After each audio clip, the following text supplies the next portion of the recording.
Good evening everyone. Hello everyone. तो start करते हैं हम क्लास 8 के केमिकल रिएक्शंस के लेक्चर 2 से। आईसीएससी बोर्ड्स वाले इस चैप्टर को और सीबीएसई वाले भी इसको मतलब कि रिकमेंड कर सकते हैं। नॉलेज आप लोग को अच्छा खासा मिलेगा। ठीक है, तो स्टार्ट करते हैं। किस टॉपिक पे थे हम लोग? तो हम लोग पिछले लेक्चर में थे हाउ विल वी अंडरस्टैंड, हम कैसे समझेंगे कि एक chemical reaction has took place, एक केमिकल रिएक्शन हुआ है, जिसमें से दो ऑलरेडी आप लोग को डिस्कस कर दिए थे कि इवोल्यूशन ऑफ गैस अगर देखोगे मतलब केमिकल रिएक्शन हुआ है, और दूसरा अगर चेंज ऑफ कलर है तो भी आपका इवोल्यूशन ऑफ गैस हुआ है, कोई दिक्कत, सॉरी, केमिकल रिएक्शन हुआ है। ठीक है, अब आ जाते हैं थर्ड पार्ट से। तीसरा तीसरा ऑब्जर्वेशन जिससे हमें पता चलता है कि एक केमिकल रिएक्शन हुआ है, वो है आपका फॉर्मेशन ऑफ प्रेसिपिटेट। तीसरा क्या है आपका? Formation of precipitate. अच्छा, एक बात ध्यान रखना कि आपको ऐसा नहीं है कि हर एक केमिकल रिएक्शन रटना पड़ेगा। ठीक है, पहले बात इस बात को ध्यान रखना, है ना। मतलब इस चैप्टर में आगे चल के कुछ टेक्निक्स हम लोग सीखेंगे जिससे कुछ केमिकल रिएक्शन शायद आप लोग को याद करना नहीं पड़ेगा, थोड़ा बहुत रटना पड़ेगा, थोड़ा बहुत आप लोग लॉजिकली भी समझने लग जाओगे। ठीक है, जैसे कुछ कुछ होता है वो सारा चीज आप लोगों को समझा देंगे। ठीक है, formation of precipitate, formation of precipitate. तो याद होगा हम पिछले क्लास में आपको डिस्कस किए थे कि कोई कोई रिएक्शंस जो होता है, इनफैक्ट बहुत सारे रिएक्शंस जो होते हैं वो एक रिएक्शन सॉल्वेंट में होते हैं। जनरली रिएक्शन सॉल्वेंट हम लोग वाटर को लेते हैं, ये बात बताए। ठीक है, जो केमिकल रिएक्शंस होते हैं जनरली किस में होते हैं? रिएक्शन सॉल्वेंट में। ठीक है, और ये सॉल्वेंट ज्यादातर रिएक्शंस में आपको क्या कौन सा मिलेगा? वाटर। ठीक है, वाटर। क्लियर है? अब इस केस में क्या होता है ना कि ये वाटर आपका रिएक्टेंट के साइड भी रहता है और साथ में ये आपका प्रोडक्ट के साइड भी रहता है। ठीक है, दोनों साइड रहता है।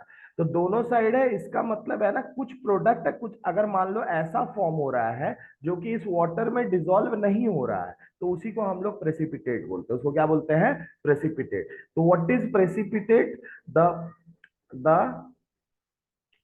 अनडिसॉल्व्ड undissolved product formed in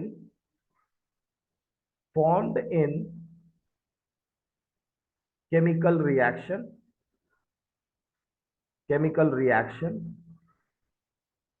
is known as precipitate। और जैसा कि ये आप लोग को इसको डाउनवर्ड एरो से रिप्रेजेंट करते हैं। ठीक है, इज नोन एज प्रेसिपिटेट। ठीक है, तो ये पिछली क्लास में आपका बता दिए थे।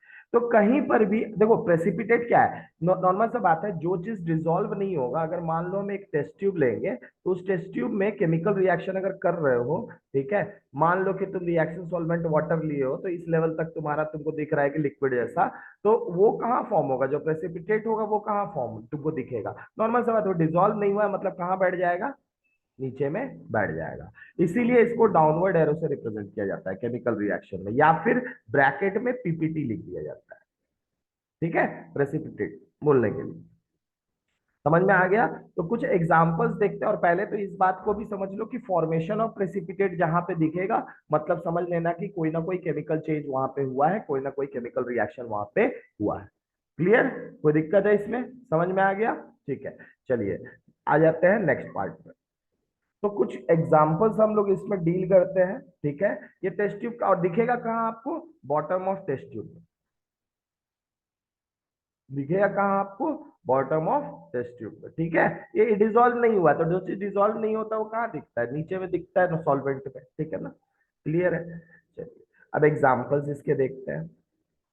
एग्जाम्पल्स जैसा कि बताए, जितने एग्जाम्पल्स आप लोग को देंगे सारे रिएक्शंस आप लोग को याद करने होंगे। ठीक है, कुछ रिएक्शंस आप लोग लॉजिकली समझने लग जाओगे। ठीक है, बाद में आगे चल के। तो एक रिएक्शन है AgNO3। देखो अपने से बोलने का आदत बनाना है। यहाँ पे हम ऑलरेडी लिख दे रहे हैं एक्वस। एक्वस का मतलब क्या है? AgNO3 आपका घुला हुआ है। किसमें घुला हुआ है? पानी में। किसमें घुला हुआ है? पानी में। ठीक है, AgNO3 अगर लिख रहा है इसका मतलब है कि वो किसमें घुला हुआ है? पानी में घुला हुआ है। उसके बाद नेक्स्ट है आपका NaCl एक्वस। NaCl एक्वस ठीक है।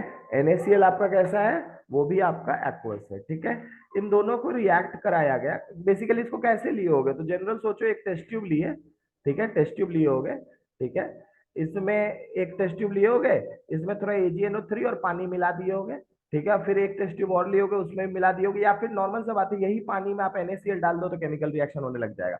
दोनों अब बेसिकली बाद में दोनों को एक ही में डालोगे ना। सॉल्वेंट दोनों के लिए क्या है, वाटर। सॉल्वेंट क्या है दोनों के लिए, वाटर। कोई दिक्कत, तो वाटर आपका लेवल ले लियो, उसी में NaCl AgNO3 दोनों एक एक करके घोल लो, आपका भी केमिकल रिएक्शन हो जाएगा। ठीक है, चलिए, इसमें फॉर्म क्या होगा, इसमें याद रखना AgCl, silver chloride, very important, ये एक प्रेसिपिटेट के तरह फॉर्म होता है। ये किसके तरह फॉर्म होता है, एक प्रेसिपिटेट के तरह फॉर्म होता है। और दूसरा चीज क्या फॉर्म होता है, दूसरा चीज फॉर्म होता है सोडियम नाइट्रेट। ठीक है, तो जैसे कि सारा का नाम इंपॉर्टेंट है, नाम आप लोग ध्यान में रखिएगा, ये है आपका सिल्वर नाइट्रेट। सिल्वर नाइट्रेट मेरे ख्याल से इससे पहले के चैप्टर्स में ऑलरेडी आप ये जान चुके हैं कि फॉर्मूला कैसे बनता है। तो जैसे Ag के ऊपर कुछ +1 है, जैसे मान लो X कोई एलिमेंट है, इसके ऊपर +A चार्ज है, और Y कोई एलिमेंट है या फिर कोई पॉलीएटॉमिक आयन है जिसके ऊपर -B का चार्ज है, तो फॉर्मूला क्या बनेगा, XB/YA, है ना। B यहां आ जाता है, Y यहां आ जाता है। कंडीशन क्या होता है कि B/A should be simple whole number ratio. कोई दिक्कत है ना। तो ये आप लोग ऑलरेडी बहुत सारे पॉलीएटॉमिक आयंस, उसके ऊपर का चार्ज आप लोग पहले भी, है ना, जिसको आप लोग एसिड रेडिकल बेसिस रेडिकल के फॉर्म में पढ़ चुके हो शायद पीछे के चैप्टर्स में। ठीक है, वैसे उसका भी वीडियो आएगा तो उसको भी आप लोग ध्यान दे लेंगे। ठीक है ना, तो B/A should be simple whole number ratio, इस बात को ध्यान देना। ये फॉर्मूला बनाने का तरीका होता है, ऑलरेडी बताया हुआ है। ठीक है, सिंपल होल नंबर रेशियो। अब इसमें ध्यान देना कि ये जो पार्ट आप अंदर में लिए हो, ये बेसिकली क्या है, आपने यहाँ पे वाटर लिया होगा, वाटर में क्या घोले होगे, AgNO3 घोले होगे, और उसके बाद और क्या डाल दिए होगे, NaCl भी डाल दिए होगे। यहाँ पे रिएक्शन सॉल्वेंट कौन है, वाटर। यहाँ पे रिएक्शन सॉल्वेंट कौन है, वाटर। अच्छा, इसी ये रिएक्शन के बाद भी ये वाटर वैसे का वैसे ही है। ठीक है, ये वाटर चेंज नहीं हुआ है। तो ये AgCl जो आपको दिख रहा है, ये तो नीचे में बैठा हुआ मिल जाएगा, और NaNO3 कहाँ होगा, इस पानी में घुला हुआ होगा। इस पानी में क्या होगा, घुला हुआ। तो NaNO3 को क्या लिखोगे, एक्वस। सबका नाम सिल्वर नाइट्रेट, इसका नाम सोडियम क्लोराइड, ये तो जानते ही होगे मेरे ख्याल से। ठीक है सब, ये आपका हुआ सिल्वर क्लोराइड,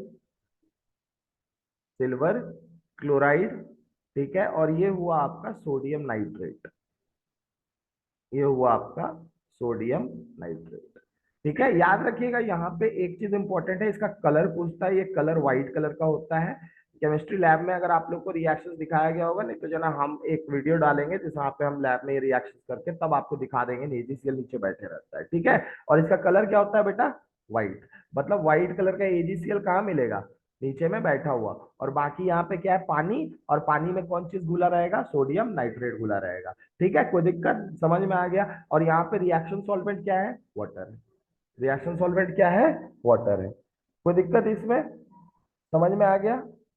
ठीक है, इस रिएक्शन में किसी कोई डाउट है, पूछ सकते हैं, नहीं। अब देखो इसी तरह का जो जो रिएक्शंस आप लोग को दे रहे हैं वो सब ध्यान में रख लीजिएगा। तो ये आपका पहला हो गया।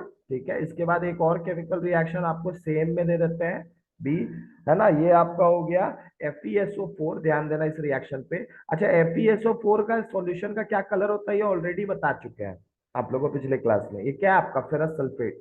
क्या आपका, फेरस सल्फेट। इसका एक्वस सॉल्यूशन किस कलर का होगा, ग्रीन कलर का होगा, जानते होंगे, पिछले क्लास में बताए थे। कॉपर सल्फेट का सॉल्यूशन किस में चेंज हो जा रहा था, ग्रीन कलर में, जब उसमें आयरन ब्लॉक डाल रहे थे, याद आ रहा। तो फेरस सल्फेट का फॉर्मेशन होता है, एक ग्रीन कलर का होता है। ठीक है, प्लस आपका NaOH, NaOH। ठीक है, NaOH, NaOH में आपका जो फॉर्म होगा, अब यहाँ पे देखो, यहाँ पे फॉर्म होगा FeOH whole twice, that is ferrous hydroxide.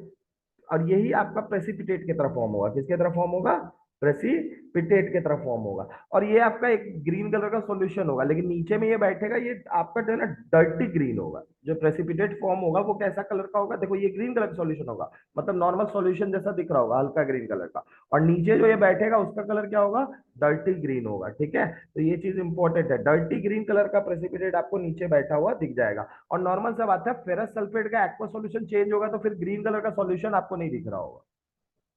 मतलब थोड़ा देर अगर टेस्ट ट्यूब को छोड़ दोगे तो पूरा का पूरा FeOH होल्ट वाइज जो बना है, ये किस कलर का बना है, ये क्या आपका फेरस हाइड्रोक्साइड। पहले इसका नाम लिख लो और ये कलर, क्योंकि कलर आपसे पूछेगा एग्जाम में। ठीक है, कलर, कलर क्या है इसका, ये आपका डर्टी ग्रीन प्रेसिपिटेट है, प्रेसिपिटेट। ठीक है, ठीक है, मेरे ख्याल से इसका नाम लिखने की जरूरत नहीं है, फेरस सोडियम हाइड्रोक्साइड जानते हो। ठीक है, और प्लस यहाँ पे एक और चीज क्या फॉर्म होगा, वो फॉर्म होगा Na2SO4। क्या फॉर्म होगा, Na2SO4, ये एक्वस, ये आपका क्या होगा, एक्वस होगा। ये बेसिकली क्या है, इसका नाम जानते हो, क्या है बताओ, सोडियम सल्फेट। नाम याद रखिएगा सबका, ये सल्फेट आयन है, SO4 2-। ठीक है, ये सब आप लोग को रटना है, याद रखिएगा, रट लीजिएगा सारे एसिड और बेसिक रेडिकल्स। हम नहीं होगा तो एक जगह पे डाल के भी दे देंगे, पिछला चैप्टर होगा तो हम करवा भी देंगे, लैंग्वेज ऑफ केमिस्ट्री। पहले केमिकल रिएक्शन अभी स्टार्ट किए हैं, पहले इसको खत्म कर लेते हैं। तो सोडियम सल्फेट कहने का मतलब ये सब चीज आप लोग याद, अगर एसिड पे ज्यादा से ज्यादा 40 होंगे, है ना, आप एक बार याद कर लोगे तो मतलब फॉर्मूला में नहीं कंफ्यूज करोगे, फॉर्मूला समझ जाओगे सबका। ठीक है, तो सोडियम सल्फेट क्लियर है ना, कोई दिक्कत यहाँ तक। चलिए, अब बाद में फिर जो सॉल्यूशन का कलर होगा, अगर मान लो थोड़ा छोड़ दिए इसको, तो क्या वो ग्रीन होगा, नहीं वो ग्रीन नहीं होगा। क्यों, क्योंकि ग्रीन कलर था फेरस सल्फेट का सॉल्यूशन था, ये ग्रीन सॉल्यूशन था। ये बेसिकली सॉल्यूशन का कलर कैसा दिखेगा, ग्रीन सॉल्यूशन। लेकिन जब फॉर्म होगा तो फिर जो green colour, dirty green colour precipitate नीचे में दिखेगा, और फिर सॉल्यूशन कैसा हो जाएगा, सॉल्यूशन का कलर फिर ग्रीन नहीं रहेगा। क्यों, क्योंकि वो फेरस सल्फेट का सॉल्यूशन नहीं है। क्लियर है, आगे बढ़े। एक और केमिकल रिएक्शन, इसको देख लो, ये भी इंपॉर्टेंट है, बेरियम क्लोराइड। ये बहुत इंपॉर्टेंट रिएक्शन है, BaCl2, इसको बोला जाता है बेरियम क्लोराइड। ठीक है, इसको क्या बोला जाता है, बेरियम क्लोराइड। ठीक है, बेरियम क्लोराइड, और ये आप सॉल्यूशन लोगे एक्वस, कैसा लोगे, एक्वस लोगे। प्लस आप इसको H2SO4 के साथ रिएक्ट करोगे, किसके साथ रिएक्ट करोगे, H2SO4 के साथ। H2SO4 का मतलब हो गया सल्फ्यूरिक एसिड, क्या आपका, सल्फ्यूरिक एसिड के साथ रिएक्ट करोगे। ठीक है, सल्फ्यूरिक एसिड भी आपका डाइल्यूट फॉर्म में होगा। ठीक है, दैट इज इंपॉर्टेंट है ना, ये किस फॉर्म में होगा, डाइल्यूट, डाइल्यूट के केस में रहेगा। और इसको अगर हम रिएक्ट कराते हैं तो क्या फॉर्म होगा, देखो यही सब चीज आप लोग समझ जाओगे थोड़ी देर के बाद। अभी आप लोग को इवोल्यूशन बेसिकली एग्जांपल दे रहे हैं कि किस तरह के केमिकल रिएक्शंस, मतलब पता कैसे करते हैं कि यहाँ केमिकल रिएक्शन हो गया, लैब में कैसे पता चलता है, ऑब्जर्वेशंस के बारे में बात कर रहे हैं। ऐसे आप डबल डिस्प्लेसमेंट रिएक्शन है ये वाला। ठीक है, तो ये सब चीज आप लोग समझ जाओगे। ठीक है, so don't worry about it, ये सारा चीज आप लोग को इसी चैप्टर में बताएंगे। तो BaSO4, बेरियम सल्फेट, ठीक है, इसको बोला जाता है। और ये एक प्रेसिपिटेट की तरह फॉर्म होता है। ठीक है, after the reaction, barium sulphate. ठीक है, और ज्यादा भी देने का जरूरत नहीं है, फ्यू ड्रॉप्स डाल दोगे तो काफी है, डाइल्यूट सल्फ्यूरिक एसिड का रिएक्शन स्टार्ट हो जाएगा। ठीक है, barium sulphate, and is it a white precipitate, इसका भी कलर कैसा होता है, व्हाइट। तो कलर इंपॉर्टेंट है, क्योंकि कलर जो नीचे बैठता है उसी से समझते हैं हम लोग कि यहाँ कौन सा कंपाउंड फॉर्म हुआ है। तो धीरे धीरे करके ये चीज, पहले इसका तो टेस्ट भी होता है, जाके आप लोग सॉल्ट एनालिसिस सीखोगे 12th में। ठीक है, अब प्लस आपका हो गया HCl, क्या फॉर्म होगा, HCl, ये हो गया आपका हाइड्रोक्लोरिक एसिड। ये क्या हो गया आपका, हाइड्रोक्लोरिक एसिड। ठीक है, ये आपका फॉर्म हुआ। ठीक है, ध्यान रखिएगा यहाँ पे। अच्छा, HCl आपका डाइल्यूट फॉर्म हुआ होगा, क्योंकि पानी तो कहीं रिएक्ट नहीं किया है, तो पानी जो आप लिए होगा BaCl2 को सॉल्यूशन में, वो वैसे का वैसे ही रहेगा, तो मतलब HCl आपका डाइल्यूट फॉर्म में होगा। ठीक है, किस फॉर्म में होगा, डाइल्यूट फॉर्म में। क्लियर है, कोई दिक्कत यहाँ पे, समझ में आ गया। ठीक है, एक्वस भी लिख सकते हो, कोई दिक्कत नहीं, डाइल्यूट और एक्वस, लेकिन कंसंट्रेटेड भी एक्वस ही होगा, उसमें कम पानी रहता है। ठीक है, तो ध्यान रखना कि सॉल्वेंट कम या ज्यादा को डाइल्यूट या कंसंट्रेट, ज्यादा सॉल्वेंट तो डाइल्यूट, कम सॉल्वेंट तो, बहुत कम सॉल्वेंट तो कंसंट्रेटेड। ठीक है, बहुत कम, कम भी मत बोलो, बहुत। आगे बढ़े, ठीक है, चलो आगे बढ़ते हैं। नेक्स्ट है आपका, नेक्स्ट जो हम लोग को और क्या दिखेगा तो पता चलेगा केमिकल रिएक्शंस होगा। तो नेक्स्ट है आपका, तीन बता दिए, fourth one, change of state, basically change of physical state. मान लो आपने एक केमिकल रिएक्शन किया, चेंज ऑफ फिजिकल स्टेट, ये भी एक चीज है, ठीक है। चेंज ऑफ फिजिकल स्टेट, इसको भी समझ लेते हैं। फिजिकल स्टेट मतलब समझ रहे हो ना, सॉलिड का लिक्विड, लिक्विड का ऐसे हो गया। मैटर वही रहेगा, लेकिन मैटर भी चेंज करेगा। यहाँ पे याद रखना, मैटर सेम नहीं रहेगा। जैसे जनरली अगर आप पानी को, वाटर को लिक्विफाई, मान लो सॉलिड वाटर है, सॉलिड वाटर का मतलब क्या हो गया, आइस। आइस को आपने मेल्ट किया, मेल्ट किया तो क्या बनेगा, लिक्विड वाटर। लिक्विड वाटर बना। तो आप जब एक मैटर को लिक्विफाई करते हो तो सॉलिड से लिक्विड बनता है, ठीक है। लेकिन मैटर वही रहता है, मैटर यहाँ भी क्या है, वाटर, और यहाँ भी क्या है, वाटर। लेकिन जब केमिकल रिएक्शंस में फिजिकल स्टेट का चेंज दिखता है तो साथ में मैटर भी चेंज कर गया होता है, तो इस बात का ध्यान रखना है, ठीक है। चेंज ऑफ स्टेट, जैसे मान लो कि कोई रिएक्शन स्टार्ट हुआ है, वो भैया दूसरा फॉर्म में, बाद में तुमको कोई दूसरा फॉर्म में कोई प्रोडक्ट मिल गया, जैसे मान लेते हैं H2S। ये क्या है भैया आपका, ये है हाइड्रोजन सल्फाइड। क्या आपका, हाइड्रोजन सल्फाइड। एक केमिकल रिएक्शन है, इसको देख लो, ये गैस है, ये क्या आपका, गैस है, ठीक है। और यहाँ पे इसको रिएक्ट किए Cl2 के साथ, किसके साथ रिएक्ट किए, ये भी रूम टेम्परेचर पे क्या होगा, गैस होगा। ये भी रूम टेम्परेचर पे कैसा दिख रहा होगा, एक कंटेनर लिए होगे, क्लोज्ड कंटेनर, दोनों को आपस में डाल दिए होगे। दोनों रिएक्टिव गैसेस हैं तो आपस में क्या होंगे, रिएक्ट कर जाएंगे। सॉरी, क्लोरीन गैस, इसको क्लोराइड नहीं बोलेंगे, क्या हो गया आपका, क्लोरीन गैस। ये क्लोरीन का प्योर फॉर्म है, एलिमेंटल फॉर्म है, ठीक है, कोई दिक्कत। क्लोरीन हो गया। अच्छा, यहाँ केमिकल रिएक्शन आपका क्या होगा, तो केमिकल रिएक्शन बहुत सिंपल है, यहाँ पे HCl का फॉर्मेशन होगा, ठीक है। और यहाँ पे ये आपका सल्फर बनेगा, ठीक है। HCl भी यहाँ गैसियस फॉर्म में मिलेगा, हाइड्रोजन क्लोराइड गैस, ठीक है ना। यहाँ पे आपको एसिड मतलब लिक्विड के फॉर्म में नहीं मिलता, HCl गैसियस फॉर्म में मिल रहा है, ठीक है। कोई दिक्कत, मतलब आयनिक नेचर, यहाँ H प्लस आपका रिमूव नहीं होगा, मतलब HCl गैस एसिडिक भी बिहेव नहीं करेगा, है ना, क्योंकि गैसियस स्टेट में आपका H प्लस रिमूव नहीं होता है। और एसिड किस चीज को बोला जाता है, एसिड उसी को बोला जाता है जो H प्लस देता है। तो HCl अगर H प्लस दे ही नहीं रहा, तो मतलब वहां पे उसको हम एसिड ट्रीट नहीं करेंगे। ये जनरली सॉल्यूशंस में देता है, कहाँ पे देता है H प्लस, वो लिक्विड सॉल्यूशंस में, है ना, क्लियर है, वाटर के सॉल्यूशंस में। HCl ऐसे आपका H प्लस नहीं देगा, ठीक है, क्लियर है।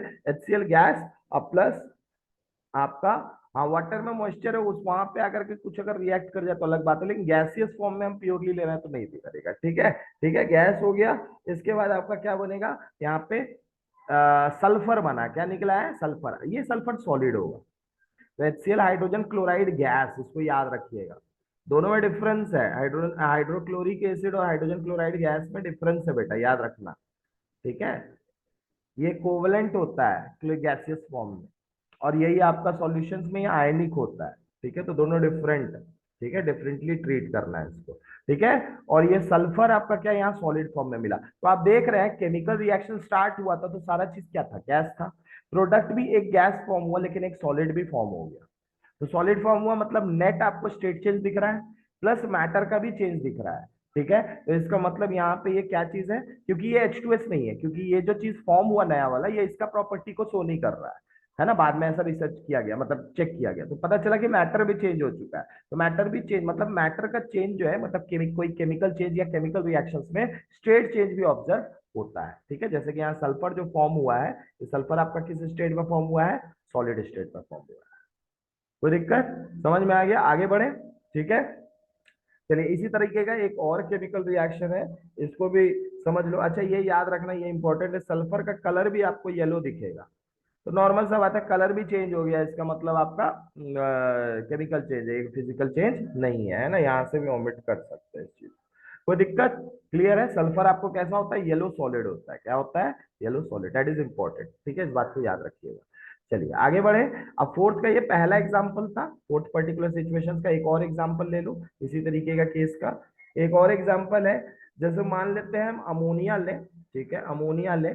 अमोनिया आपका किस रूम टेम्परेचर पे क्या होगा, गैस होगा ना, लिक्विड होगा ना, सॉलिड होगा, गैस होगा। अमोनिया रूम टेम्परेचर पे क्या होगा, गैस होगा, ठीक है। याद रखना, आप लोग से अगर मान लीजिए क्वेश्चन पेपर में पूछता है what is the physical state of ammonia, और वहां कुछ दिया नहीं है, तो समझना है कि रूम टेम्परेचर पे पूछ रहा है। रूम टेम्परेचर मतलब अभी आप लोग बैठे हो ना, तो यहाँ पे पानी रखेंगे किस स्टेट में दिखेगा, वो लिक्विड, है ना। तो लिक्विड, हाँ, लिक्विड दिखेगा, इसका मतलब रूम टेम्परेचर पे वाटर का फिजिकल स्टेट क्या है, लिक्विड है। यहीं पे हम कोयला ला के रखेंगे, कार्बन, कैसा दिखेगा, सॉलिड, लिक्विड, गैस, सॉलिड दिखेगा ना। तो मतलब रूम टेम्परेचर पे हर एक मैटर का अपना एक फिजिकल स्टेट होता है। तो अमोनिया रूम टेम्परेचर पे क्या होता है, गैस। जैसे इसी रूम में ऑक्सीजन है, वो रूम टेम्परेचर पे क्या है, गैस।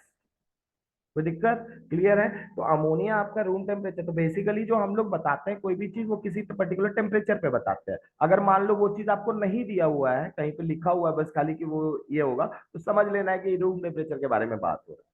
ठीक है, क्योंकि नॉर्मल सा बात है, कोई अगर केमिकल रिएक्शन अगर मान लो हम लैब में भी कर रहे हैं तो क्या कर रहे हैं, रूम टेम्परेचर पे ही कर रहे हैं ना। ठीक है। हाँ, अगर मान लो ऐसा रिएक्शन हो जिसको हीट करना पड़ रहा है 1500 डिग्री सेल्सियस तक, 2000 डिग्री सेल्सियस, तब जाके केमिकल रिएक्शन, तो that is a different, that is a different है। लेकिन यहाँ पे वैसा नहीं करना पड़ा, यहाँ पे कहीं आपको हीट लिख रहा है, नहीं लिख रहा है। ठीक है, इस बात को ध्यान में रखना है। ठीक है, जहां जहां पे हीट लिखेगा वहीं पे आप लोग हीट को सोचना है। जैसे किसी किसी रिएक्शन में हम हीट शो करेंगे, बाकी रिएक्शन अपने हो जाए, बस खाली डाल दो टेस्ट ट्यूब में, वो हो जाता है। कोई दिक्कत, वो केमिकल रिएक्शन हो जाता है। तो वो रूम टेम्परेचर पे ही हो जाता है, वहां कोई हीट देने का भी जरूरत नहीं। कुछ रिएक्शन ऐसे होते हैं जिसमें उल्टा हीट एनर्जी रिलीज होता है। हीट एनर्जी क्या होता है, रिलीज होता है। तो एक्सोथर्मिक एंडोथर्मिक बोला जाता है ना, फिजिक्स में बताया था ना शायद, एक्सोथर्मिक एंडोथर्मिक। तो NH3 गैस नहीं बताया था तो बता देंगे। NH3 गैस, ये आपका गैसियस फॉर्म में है, प्लस ये अमोनिया गैस है, प्लस इसको हाइड्रोजन क्लोराइड गैस के साथ रिएक्ट करें, याद रखिएगा। फिर ये बोल रहे हैं this is hydrogen chloride gas, not hydrochloric acid. ये आपका क्या है, हाइड्रोजन क्लोराइड गैस है। ये दोनों में डिफरेंस है। ठीक है ना, ये H प्लस नहीं दे रहा है। ठीक है, चलिए अगर इन दोनों को हम रिएक्ट करें तो बनता है NH4Cl, जिसको अमोनियम क्लोराइड बोलते हैं। क्या बोलते हैं, अमोनियम क्लोराइड बोलते हैं। अमोनियम क्लोराइड जो है ना, एक ये आप लोग घर में भी यूज करते हो। ठीक है ना, अमोनियम क्लोराइड इसको बोलते हैं। और ये व्हाइट कलर का एक पाउडर होता है, कैसा होता है, जनरली व्हाइट सॉलिड होता है। क्या होता है, अमोनियम क्लोराइड व्हाइट सॉलिड होता है। ठीक है, ये सब्लाइम भी करता है, ये चीज भी आप लोग जाने होंगे। तो ये क्या अमोनियम क्लोराइड के बारे में क्या बताया, ये सब्लिमेशन प्रॉपर्टी को शो करता है। मतलब इसको हीट करोगे तो ये डायरेक्टली किस फॉर्म में चेंज हो जाएगा, सॉलिड से डायरेक्टली गैस में चला जाएगा। कोई दिक्कत है ना, ये लिक्विड स्टेट इसमें नहीं मिलेगा, मतलब ये डायरेक्ट सब्लाइम करता है। तो this is white solid, this is the property of NH4Cl। ठीक है, ये कैसा मिलेगा आपको, व्हाइट कलर का सॉलिड के फॉर्म में मिलेगा। ठीक है, कोई दिक्कत। तो यहाँ भी देख रहे हो गैस से स्टार्ट हुआ था और लास्ट में फाइनली क्या मिला, सॉलिड। और ऊपर से कलर भी मिल रहा है, कलर का चेंज भी दिख रहा है आप लोग को। मतलब ये नॉर्मल सा बात है, केमिकल चेंज है, फिजिकल चेंज नहीं है। फिजिकल चेंज अगर बोलेंगे तो फिर वहां पे सिर्फ फिजिकल स्टेट का चेंज होता है, वहां मैटर का चेंज नहीं होता है। लेकिन केमिकल चेंज में कहीं कहीं पे फिजिकल चेंज भी देखने को मिलता है। मतलब कहने का मैटर का फिजिकल स्टेट भी चेंज करता है और प्लस मैटर भी चेंज कर जाता है, मैटर भी चेंज कर जाता है। ये होता है केमिकल रिएक्शन। क्लियर है, नेक्स्ट।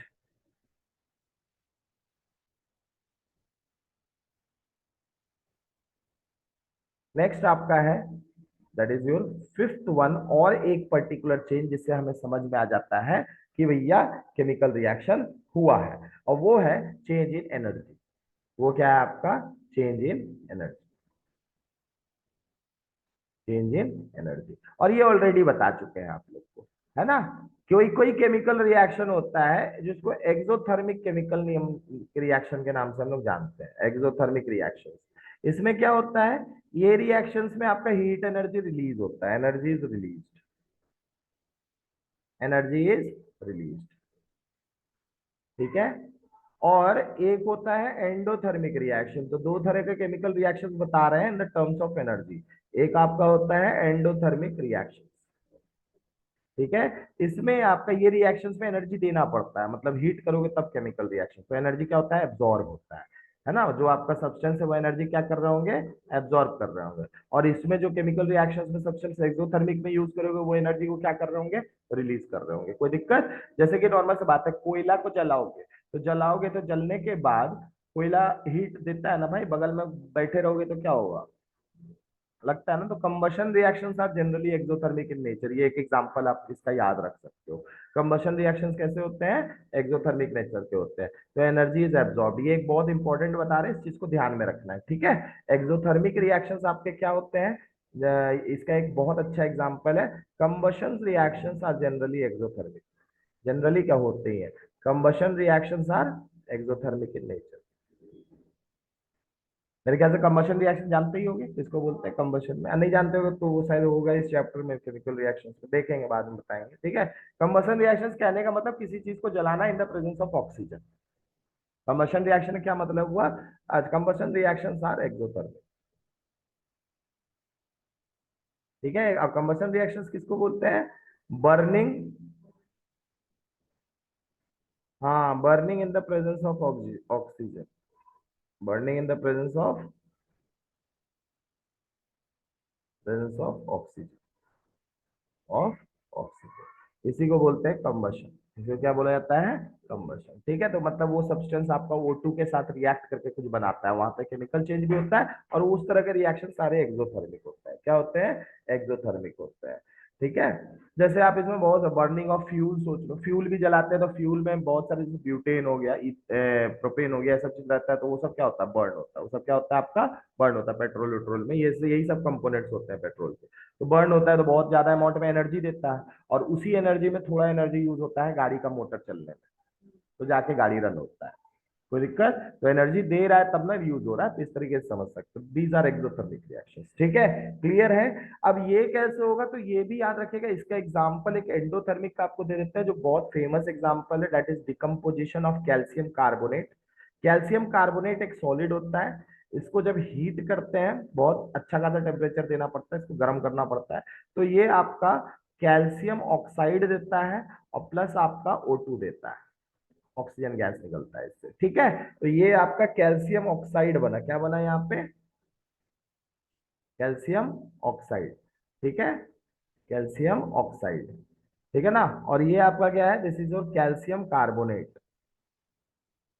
ये आपका क्या है? Calcium carbonate. अच्छा, ये इसी का कॉमन नेम्स होता है डिफरेंट डिफरेंट, जैसे हम लोग बोलते हैं आपका क्या कहते हैं, मार्बल हो गया। ठीक है, ये सब कॉमन नेम्स है कैल्शियम कार्बोनेट। चौक, ठीक है, लाइमस्टोन, ये सब आपका कैल्शियम कार्बोनेट का कॉमन नेम्स है। ठीक है, लाइमस्टोन। कोई दिक्कत है यहाँ तक? क्लियर है? समझ में आ गया? ठीक है। ठीक है, यहाँ पे तो कैल्शियम कार्बोनेट आपका CO, और क्या बनता है? O2 नहीं, CO2 बनता है, सॉरी सॉरी, CO2 बनता है। और ये आपका क्या होता है? गैस होता है। ये क्या होता है आपका? गैस, कार्बन डाइऑक्साइड, इसका नाम तो जानते ही हो। कैल्शियम ऑक्साइड का कॉमन नेम लाइम होता है। क्या होता है? लाइम होता है। और ये आपका ग्रे व्हाइट, कहीं ग्रे बेसिकली नीचे बैठा हुआ पार्टिकल्स होता है, तो ग्रे मत बोलो, व्हाइट ही दिखेगा जनरली। ठीक है ना, इस बात को ध्यान में रखना है। ठीक है ना, कैसा होता है? व्हाइट होता है। और ये भी आपका व्हाइट ही होता है, स्टोन के फॉर्म में होता है, बड़ा बड़ा। इसको क्रश करके हम लोग पाउडर फॉर्म में लाते हैं, उसके बाद फिर हीट करते हैं, क्योंकि बड़ा स्टोन को अगर हीट करोगे ना तो क्रश करना पड़ता है, क्रश करोगे तो जाके वो पाउडर फॉर्म। अब बड़ा स्टोन को मान लो, अगर मान लो आप हीट कर रहे हो, तो ऊपर वाला सरफेस में तो गर्मी पहुंच जा रहा है, अंदर में लेट से पहुंचेगा, तो बहुत टाइम लग जाएगा। इसीलिए पहले इसको क्रश कर लेते हैं पाउडर फॉर्म में, व्हाइट पाउडर के फॉर्म में, और बाद में फिर इसको हीट करते हैं, तो आपका बनता है कैल्शियम ऑक्साइड। ये भी सॉलिड ही होता है। ठीक है, प्लस CO2 आपका क्या बनता है? गैस बनता है। तो ये भी एक केमिकल रिएक्शन है, लेकिन इसमें हीट क्या हो रहा है बेटा? हम दे रहे हैं केमिकल रिएक्शन को, मतलब कैल्शियम कार्बोनेट क्या कर रहा होगा आपका? कैल्शियम कार्बोनेट उस चीज को एब्जॉर्ब कर रहा होगा। तो ये आपका किस तरीके एग्जाम्पल हुआ? ये हुआ एंडोथर्मिक का एग्जाम्पल। ठीक है, तो अब याद रखिएगा, जब केमिकल रिएक्शंस बताएंगे तो उसमें ये भी बताएंगे कि कौन से केमिकल रिएक्शंस एंडोथर्मिक है और कौन से केमिकल रिएक्शंस एक्सोथर्मिक है, तो वो भी तुम लोग को याद करना होगा।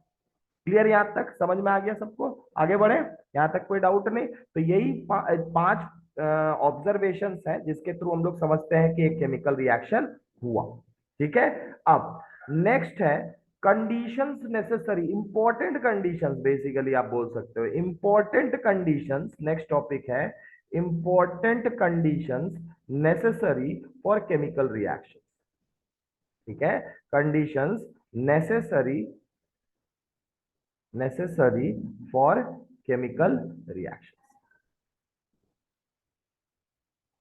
ठीक है। अच्छा, यहाँ पे आप लोग को एक और चीज बता देते हैं, यहाँ एक इंपॉर्टेंट चीज बताया है। याद रखना कि कभी भी कोई कार्बोनेट डिकम्पोज करेगा तो CO2 गैस जरूर बनेगा, इस बात का ध्यान रखना। ठीक है, तो अब ये एक टेक्निक हो गया, समझ गए? मतलब आपको कोई भी कार्बोनेट दिया जाएगा तो आपके दिमाग में उसका ऑक्साइड बनेगा, और उसका क्या बनेगा? आपका कार्बन डाइऑक्साइड बनेगा। ठीक है, तो ये एक टेक्निक है, इसको समझते चलो, ये हर जगह काम करेगा। ठीक है ना, तो कार्बोनेट्स का डिकम्पोजिशन में CO2 गैस बनता ही बनता है। ठीक है, और जनरली जिस चीज का कार्बोनेट होता है उसको ऑक्साइड बनता है। क्लियर, कोई डाउट इसमें? चलिए, तो ये सब पैटर्न भी धीरे धीरे करके समझना, अब आगे आकर के आप लोग समझोगे। तो ये नेक्स्ट टॉपिक है आपका important conditions those are necessary for chemical reactions and what are those conditions, let us understand. ठीक है, सबसे पहला इंपॉर्टेंट कंडीशन है क्लोज कॉन्टैक्ट। अब बोलेगे सर ये क्या है? कहने का मतलब है कि बेटा देखो, जो केमिकल रिएक्शन होता है ना, इसको अंडरस्टैंडिंग के तौर पे समझा देते हैं, बाकी समझ बाकी और तुम लोग अब समझ भी जाओगे, ठीक है ना। जैसे मान लो ए कोई एक कंपाउंड है और बी कोई एक कंपाउंड है, ठीक है। अब नॉर्मल सा बात है, ये कंपाउंड कुछ एटम से बना होगा, उन एटम्स में आपका न्यूक्लियस में प्रोटॉन्स होंगे और आउटर मोस्ट जगह पे क्या होंगे, इलेक्ट्रॉन्स होंगे, ठीक है। सिमिलरली ये भी सिमिलर होगा, बी में भी दो तीन एटम से कुछ बना होगा, सब में प्रोटॉन्स होंगे, और दूसरा चीज क्या होगा, सबके बाहर में क्या होगा, इलेक्ट्रॉन्स होगा, ठीक है। एटम सब एटम्स या फिर मॉलिक्यूल के बाहर में, बेसिकली जब मॉलिक्यूल बनी है तो बॉन्डेड फॉर्म में, तो मॉलिक्यूल के ही बाहर में सोचो क्या होगा, आउटर मोस्ट चीज क्या होगा, इलेक्ट्रॉन्स होगा। तो क्या होता है ना कि जब केमिकल रिएक्शन होता है तो एक एक पर्टिकुलर मॉलिक्यूल का प्रोटॉन दूसरे मॉलिक्यूल के इलेक्ट्रॉन को अट्रैक्ट करता है, और इस पर्टिकुलर मॉलिक्यूल का प्रोटॉन इस पर्टिकुलर इलेक्ट्रॉन को अट्रैक्ट करता है। तो एक बात समझो, इसमें भी एक समझने वाला बात है। एक बात बताओ मेरे को, हम जैसे इस कोने में बैठे हैं रूम पे, यहाँ पे एक मैग्नेट लेंगे और वहां पे दूर में अलमीरा रखा है, क्या वो चिपक जाएगा? कहने का मतलब है कि एक अगर मैग्नेट आपने लिया, क्या लिया, मैग्नेट लिया आपने, है ना, और एक अलमीरा है या फिर कोई आयरन ब्लॉक, सोच लो क्या आपका आयरन ब्लॉक है, ठीक है, क्या आपका आयरन ब्लॉक है, आयरन फेरोमैग्नेटिक होता है, ठीक है, आयरन ब्लॉक है, मतलब मैग्नेट से चिपकता है, ठीक है। तो नॉर्मल सा बात है, मैग्नेट और आयरन ब्लॉक के बीच में अगर दूरी होगा तो फिर ये अट्रैक्टिव फोर्स जो होगा ये काम नहीं करेगा, ये अट्रैक्टिव फोर्स जो होगा ये काम नहीं करेगा, इनके बीच का अट्रैक्टिव फोर्स जो है काम नहीं करेंगे when they are far away. Far away basically इस टर्म को समझना होता है, when they are far away कहने का क्या मतलब है। आप लोग को भी पता है कि जब आपको किसी आयरन ब्लॉक में मैग्नेट को चिपकाना होता है तो बहुत एक छोटा दूरी तक लेके जाना पड़ता है, पता है ना, और तब जाके वो चिपकता है। कहने का मतलब यहाँ पे हम बैठे वहां से यहाँ से सोचेंगे चिपक जाए, छोटा मैग्नेट तो नहीं चिपकेगा। हाँ, बड़ा मैग्नेट लेकर के आ जाओगे एकदम तो हो सकता है यहाँ से वो अलमारी को ही खींच ले अपने पास, अलमीरा को क्या कर ले अपने पास खींच ले, लेकिन छोटा मैग्नेट को क्या होता है, थोड़ा सा एकदम। कहने का मतलब है कि मैग्नेट का कोई एक रीजन होता है, जिस रीजन में अगर कोई सब्सटेंस आया तो वो उसको अट्रैक्ट करता है। कहने का मतलब हर एक मैग्नेट का अपना एक रीजन होता है, जिस रीजन में दूसरा कोई, मान लो non ferric sorry ferromagnetic material आया तो वो उसको क्या करेगा, अट्रैक्ट कर लेगा, उसको क्या कर लेगा, अट्रैक्ट। उस पर्टिकुलर छोटे से जो रीजन होता है ना उसको बोला जाता है मैग्नेटिक फील्ड, उसको क्या बोला जाता है, मैग्नेटिक फील्ड। सिमिलरली एक चीज आप लोग को ध्यान में रखना है यहाँ पे, कि जैसे यहाँ पे चार्ज है तो ये प्रोटॉन इसको अट्रैक्ट कर रहा है और ये प्रोटॉन इसको, इलेक्ट्रॉन को अट्रैक्ट करेगा, लेकिन ये अट्रैक्ट तब ना करेगा जब ये, मान लो कि प्रोटॉन का एक दूरी है, प्रोटॉन का अपना एक दूरी है, हाँ भैया, इस मॉलिक्यूल का अपना एक दूरी है कि उस दूरी तक ही इसके प्रोटॉन्स दूसरे के इलेक्ट्रॉन्स को क्या कर सकते हैं, अट्रैक्ट कर सकते हैं। उसको बोला जाता है इलेक्ट्रिक फील्ड। चार्ज जो रीजन होता है ना चार्ज का, जिसमें दूसरा चार्ज को वो फोर्स शो करता है, उसको बोलते हैं इलेक्ट्रिक फील्ड, ठीक है। इसको क्या बोलते हैं, region, region for a charge, region for a charge where it shows force on other charges, it shows force on other charges, ठीक है। कहने का मतलब है कि भैया ए और बी तुम्हारा तब केमिकल रिएक्शन करेगा जब तुम दोनों मॉलिक्यूल्स को एक, दोनों दोनों मॉलिक्यूल्स एक दूसरे के किस में आए, इलेक्ट्रिक फील्ड में। अगर नहीं आएंगे इलेक्ट्रिक फील्ड में तो ये दोनों मॉलिक्यूल दिया, एक मॉलिक्यूल यहाँ है, ऐसा सोच लो, एक मॉलिक्यूल दिल्ली में, एक मॉलिक्यूल मुंबई में, रिएक्ट करेगा क्या, नहीं करेगा। और वो छोड़ो ना, एक ही रूम में जो है ना अलग अलग डब्बे में सारे रखे रहते हैं केमिस्ट्री लैब में, रिएक्ट कर जाते हैं क्या, नहीं कर जाते हैं। जब तक टेस्ट ट्यूब में तुम दोनों को नहीं डाले हुए तब तक केमिकल रिएक्शन होता है, मतलब कितना पास लाते हो मॉलिक्यूल को वो सोच लो। मतलब ये इलेक्ट्रिक फील्ड जो तुम्हारा डेवलप होता है ये बहुत ज्यादा पास आने से होता है, क्लियर है, बहुत ज्यादा पास आने से होता है। तो इसीलिए इस चीज को क्या बोला गया, क्लोज कांटेक्ट बोला गया। कि भैया दोनों मॉलिक्यूल रिएक्ट करेगा, अगर मान लो नेचुरली वो रिएक्ट करने वाला होगा तो। पहला बात, हर मॉलिक्यूल को सटाओगे तो रिएक्ट नहीं करता है, कुछ मॉलिक्यूल्स एक दूसरे से रिएक्ट नहीं करते हैं। मतलब पहला बात तो रिएक्ट करने वाला होना चाहिए। दूसरा बात, वो इतने कम दूरी में दोनों आना चाहिए कि दोनों एक दूसरे के क्या, दोनों के प्रोटॉन्स और इलेक्ट्रॉन्स एक दूसरे के इलेक्ट्रिक फील्ड के अंदर आ जाए, तब जाकर के वो दोनों इंटरेक्ट करेगा, एक नया एक फॉर्मेशन करेगा फोर्स का। देखो पहले क्या था, जब मॉलिक्यूल में, तो इस मॉलिक्यूल में इसी का प्रोटॉन था और इसी का इलेक्ट्रॉन था। लेकिन जब अलग एक मॉलिक्यूल बनाने जाओगे तो इसका भी कुछ एटम और इसका भी कुछ एटम आपस में मिलकर मॉलिक्यूल बनाएगा दोनों, है ना। तो नॉर्मल सा बात है, दोनों के बीच में जो फोर्सेस क्रिएट होगा वो नया फोर्स होगा कि पुराना फोर्स होगा, नया फोर्स होगा। ठीक है, तो नया फोर्सेस कैसे बना, उसके पास आखिर है क्या चीज मॉलिक्यूल के पास जिसकी वजह से फोर्सेस बना, इलेक्ट्रॉन्स एंड प्रोटॉन। क्लियर है, कोई दिक्कत। तो यही सबसे पहला इंपॉर्टेंट पार्ट है कि a chemical reaction takes place जब दो substances are mix together, that is they directly come in contact with the each other. ठीक है, तो क्लोज कांटेक्ट का मतलब क्या है कि chemical reaction will take place, chemical reaction will take place, will take place when when reacting species reacting species comes in close contact of each other, comes in into contact with each other। या फिर ये तो आप लोग का जो है ना भैया 8 क्लास के बुक के हिसाब से, लेकिन अभी आप लोग को एक्चुअल तरीका बता दिया है। तो एक्चुअल तरीका क्या है, एक्चुअल इसको कैसे कॉन्टैक्ट विथ ईच अदर। दूसरा क्या लिखोगे आप, दूसरा जैसा कि बताया आप लोग क्या लिख सकते हो कि chemical reaction will take place when when reacting species comes comes the in each other's electric field। ठीक है, in each others electric field.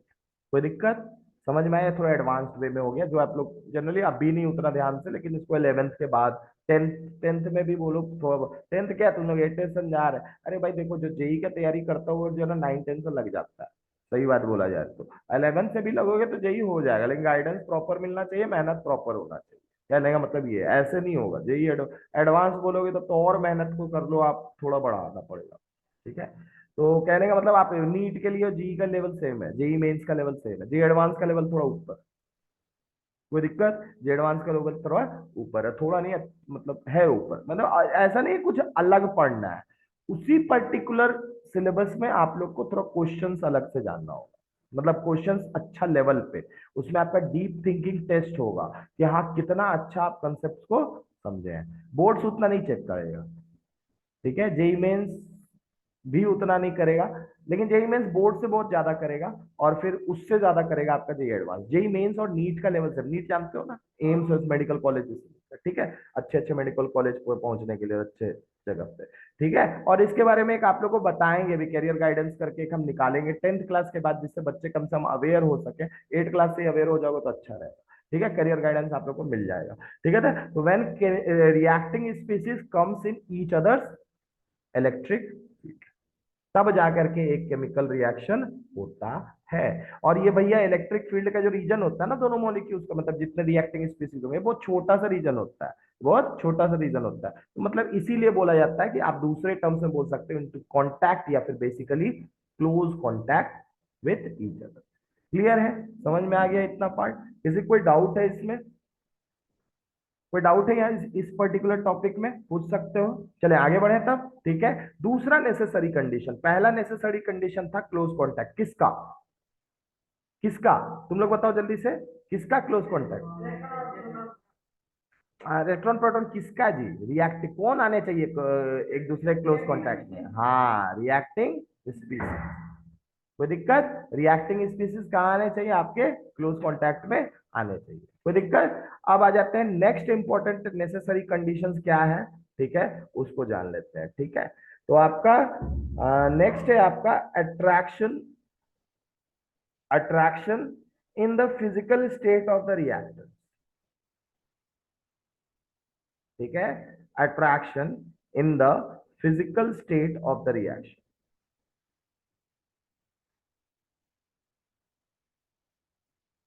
State of reaction जैसा बोल रहे हैं, जो चीज आपको बुक में मिल जाएगा अंडरलाइन कर लीजिएगा, बाकी कुछ इंपॉर्टेंट लगेगा नोट्स कर लीजिएगा, जो ऑनलाइन में देख रहे हैं प्लस जो ऑफलाइन में क्लास कर रहे हैं, दोनों के लिए, ठीक है, ये वाला चीज।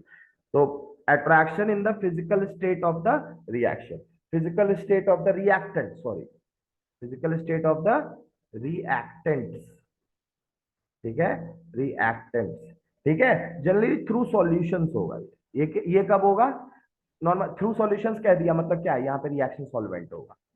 जहां पे नहीं बोले, जैसे मान लो कि ये CaCO3 वाला का डिकम्पोज कर रहे थे ना भी रिएक्शन, क्या यहाँ पे रिएक्शन सॉल्वेंट है, नहीं है ना, ठीक है, तो हर एक रिएक्शन में रिएक्शन सॉल्वेंट नहीं होता है, लेकिन मैक्सिमम ऑफ द रिएक्शन, बहुत मैक्सिमम इसलिए बोले कि बहुत सारा रिएक्शंस में आपका होता है। बेसिकली वाटर क्या देता है ना, हाइड्रेशन एनर्जी देता है, जिसकी वजह से रिएक्टेंट्स के बॉन्ड ब्रेक होते हैं, तो जाकर के फिर नया प्रोडक्ट फॉर्मेशन में हेल्प होता है, ठीक है, तो वाटर का हेल्प है, तो ये थ्रू सॉल्यूशन, थ्रू क्या बोला गया आपका, सॉल्यूशन, ठीक है। तो जैसे कि आप लोगों को बताया, किसी किसी रिएक्शन में हम लोग क्या यूज करते हैं, रिएक्शन सॉल्वेंट यूज करते हैं, ठीक है ना, क्या यूज करते हैं, रिएक्शन सॉल्वेंट यूज करते हैं। और यहाँ पे रिएक्शन सॉल्वेंट यूज करने के पीछे रीजन क्या रहता है, रीजन सेम है, रीजन आपका वही है जो पहले केस में था, ताकि रिएक्टिंग स्पीसीज क्लोज कांटेक्ट में आ सके, ठीक है। रिएक्टिंग स्पीसीज कहने का मतलब है कि मॉलिक्यूल्स की बात हो रही है, ठीक है ना, मॉलिक्यूल्स क्या करें, आपस में इंटरेक्ट कर सके। इंटरेक्ट कैसे करेंगे, एक का न्यूक्लियस, एक एटम, एक मॉलिक्यूल में जितने सारे एटम्स होंगे सबका न्यूक्लियस किसको खींच रहा होगा, भाई खींचने लग गया होगा बगल वाला मॉलिक्यूल का कुछ एटम्स का न्यूक्लियस। अब नॉर्मल सा बात है, जो जिसको ज्यादा अच्छा खींचेगा वो क्या बोलेगा, हम इसके साथ लग के अब अलग हो जाते हैं, सही बात है ना। तो ऐसा होता है, जो जिसके साथ ज्यादा अच्छा चिपका वो एक मॉलिक्यूल बन गया आफ्टर रिएक्शन, क्योंकि पहले वाले में जिसके साथ वो चिपका हुआ था वो उतना स्ट्रॉन्ग फोर्स नहीं था जितना दूसरा वाले केस में बन रहा है। अब समझ में आया। तो नॉर्मल सा बात है, एटम क्या चाहेगा, हम दूसरे के साथ चिपक जाते हैं, अट्रैक्टिव फोर्स क्रिएट कर लेते हैं, क्लियर है ना, कोई दिक्कत इसमें समझ में आ गया। तो अट्रैक्शन बेसिकली थ्रू सॉल्यूशंस कहने का मतलब है कि वी यूज रिएक्शन सॉल्वेंट, यहाँ पे कहने का मतलब क्या है कि we use reaction solvent, solvent generally ज्यादातर केसेस में क्या बता चुके हैं, ऑलरेडी बता चुके हैं, जनरली क्या होता है, वाटर, जनरली क्या होता है, वाटर, है ना। कहीं याद रखना, किसी किसी रिएक्शंस में हम लोग ऑर्गेनिक सॉल्वेंट्स को भी यूज करते हैं, ठीक है, बहुत सारे सॉल्वेंट्स को यूज किया जाता है, तो जनरली वाटर, ऐसे याद रखना कि दूसरे सॉल्वेंट्स भी यूज किए जाते हैं, दूसरे सॉल्वेंट्स भी यूज किए जाते हैं किसी किसी रिएक्शन में, ठीक है, कोई दिक्कत इसमें। और किस लिए किया जाता है, किस लिए किया जाता है, to bring the reactive, bring the reacting reacting species in close contact, species in close contact, ठीक है। और एक टर्म बता दिए थे आप लोग को ऑलरेडी, क्यों किया जाता है, क्योंकि वाटर प्रोवाइड्स, एक और चीज है यहाँ पे, वाटर प्रोवाइड्स क्यों किया जाता है इसको सॉल्यूशंस में, तो ठीक है, एक तो रिएक्ट, अब देखो जैसे कहने का क्या मतलब है, इसको हम अभी बहुत अच्छे से समझा देते हैं, इसको समझ लो। तो water provides, water provides hydration energy, hydration energy, hydration energy for dissociation of molecules, for dissociation of molecules। अगर ये नहीं डालोगे ना वाटर, तो डिसोसिएट करेगा ही नहीं, डिसोसिएशन ऑफ मॉलिक्यूल्स, ठीक है। कहने का क्या मतलब है, इसको हम बहुत सिंपल टर्म्स में भी समझा रहे, केमिकल रिएक्शन के थ्रू समझा देते हैं। एग्जांपल में आप ऐसा सोच लो, एग्जाम्पल में आप ऐसा सोच लो, एग्जाम्पल ले लो, जैसे मान लो एक केमिकल रिएक्शन है जो एक्वस फॉर्म में किया जा रहा है, किस फॉर्म में किया जा रहा है, एक्वस फॉर्म में आपका किया जा रहा है। जैसे आप एक केमिकल रिएक्शन कोई भी ले लो, आयरन का ले लो या फिर जो है ना किसी पर्टिकुलर चीज का ले लो, है ना, जैसे आप H2SO4 ले लो, ठीक है, और जिंक ले लो, क्या ले लो, जिंक ले लो, ठीक है, इन दोनों का केमिकल रिएक्शन किया, यहाँ पे H2SO4 को डाइल्यूट लिया जाएगा, क्यों लिया जाएगा, एक क्वेश्चन मार्क है ना। देखो यहाँ पे क्या होगा ना, ये बेसिकली 2H प्लस, H2SO4 किस में डिवाइड होता है, 2H प्लस आयंस में, और SO4 2 माइनस आयंस में। ये तभी डिवाइड होगा जब तुम इसको पानी में डालोगे, अगर पानी में नहीं डालोगे तब तक ये टूटेगा नहीं। और अगर ये टूटेगा नहीं, इसका फाइनल रिएक्शन तुम लोग को बोल दिया जिंक सल्फेट बन रहा है, तो भैया जिंक के पास सल्फेट आयन आना चाहिए ना पहले। सल्फेट आयन यहाँ टूटता ही नहीं H प्लस से, तो रिएक्ट कैसे करता? तो यहाँ पे हाइड्रेशन एनर्जी प्रोवाइड कौन किया? वाटर किया। और वाटर क्या किया? इस आयंस को डिसोसिएट कर दिया। क्या कर दिया? डिसोसिएट कर दिया, जिसके वजह से फिर जिंक के पास कौन जाएगा? SO4 2 माइनस जाएंगे। अब यहाँ पे होता क्या है, तो जिंक बेसिकली, जिंक क्या करता है, जिंक जो है Zn2+ बन जाता है 2 इलेक्ट्रॉन रिलीज करके। क्या करता है? 2 इलेक्ट्रॉन्स रिलीज कर दिया। क्या कर दिया? 2 इलेक्ट्रॉन्स रिलीज कर दिया, और क्या बन गया? Zn2+। अब Zn2+ और SO4 2 माइनस आपस में मिलके क्या बनाया?